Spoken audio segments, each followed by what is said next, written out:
حضرت حمزہ کے حوالے سے نبی الاسلام نے خواہش کی تھی کہ کاش حمزہ کی شہادت پر کوئی ماتم کرنے والا ہوتا. جی بالکل، یہ اس زمانے کی بات ہے جب اس وقت یہ چیزیں بین نہیں ہوئی تھیں بھائی. غزوہ بدر تو کئی صحابہ نے شراب پی کے لڑی ہوئی ہے. جابر بن عبداللہ کے والد جو ہیں ان کے بارے میں بخاری میں آتا ہے، خود حضرت جابر بن عبداللہ کہتے ہیں کہ انہوں نے بدر کے موقع پر مجھے وصیت کی کہ شاید میں کل مارا جاؤں تو تم نے اپنے چھوٹے بہن بھائیوں کا خیال رکھنا ہے.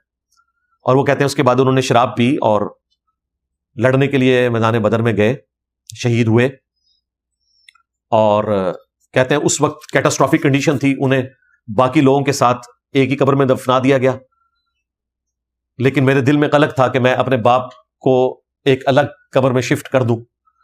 تو کہتے ہیں ان کی شہادت کے 6 مہینے کے بعد میں نے ان کی قبر کھودی اور ان کی لاش نکالی تو بالکل صحیح سلامت تھی، صرف کان کے اوپر تھوڑا سا کوئی نشان تھا. 6 مہینے بعد، یہ 6 گھنٹے کی بات نہیں ہو رہی بھائی، 6 دن میں ہی سب کچھ ختم ہو جاتا ہے، یہ پروٹوکول تھا. تو شراب کی حالت میں دنیا سے گئے. وہ اس وقت شراب حرام نہیں تھی بھائی، اسی نشے میں گئے. شہادت کی موت، اور پھر ان کو الگ قبر میں ان کے بیٹے نے شفٹ کیا.